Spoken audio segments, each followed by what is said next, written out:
Good evening to the chair and the councillors and the delegates and others who are taking the time to be at this meeting tonight. My name is Skye Butters. I'm a resident of St. Catharines from the Facer neighborhood. I'm here tonight to support Councillor Bateman's motion on the Notwithstanding clause.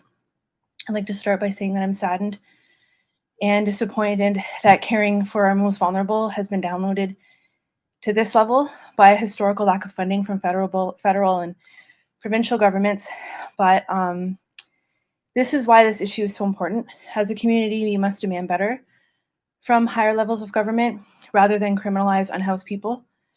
Tonight, you may hear a number of perspectives. I'm not sure who else is delegating, but you may hear a number of perspectives regarding this serious issue in our community. Maybe you hear from businesses and how homeless populations affect their livelihood, or you may hear from residents who feel unsafe or who have dealt with theft. You may hear from community members who echo Ford's sentiment about using legislative tools to address public disorder and how enough is enough. Ford is certainly right about public disorder, but he's got it backwards, I think. Publicly threatening to take away fundamental freedoms from vulnerable people is not the type of order that I want in my community, that's for sure. Publicly blaming victims rather than holding our governments responsible is what's out of order. And using legislation to criminalize suffering people is the public disorder, not unhoused people who simply require a place to be. I'm not here to complain or make demands. I'm just here to tell you a story. I'm an educator. I'm a self-published author, and at the core of my being, I'm a storyteller. So I will attempt to be a voice among many for the most vulnerable and typically voiceless members of our community. I also have the lived experience of having a family member who does not currently have a home and is currently living in a shelter.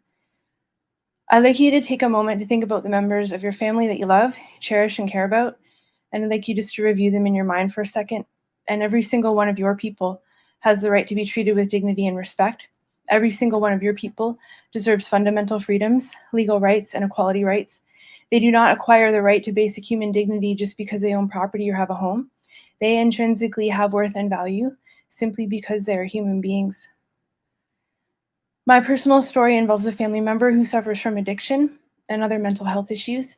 They did not actively choose a street or a tent or a shelter. They were left with no other alternative because we don't have adequate infrastructure in Niagara for affordable housing, addiction, or mental health services. We live in a community, and some of us have voted for politicians who have systematically defunded each and every one of these public services.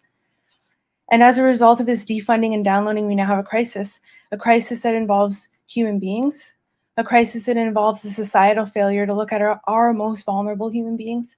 And I say our human beings because everyone you see on the street in an encampment is somebody's child, somebody's parent, somebody's sibling, somebody's friend, somebody's partner. And I really need you to reflect on that. I really need you to think about what the nature of humanity means to you before you vote. Criminalizing human beings for not having a home is not humane.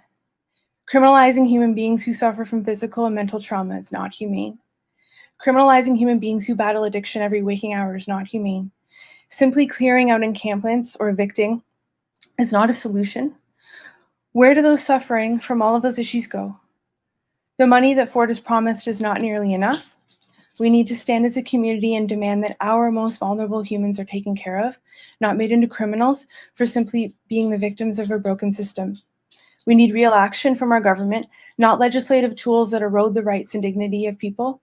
We need to stop blaming victims and stop buying into Ford's oppressive rhetoric.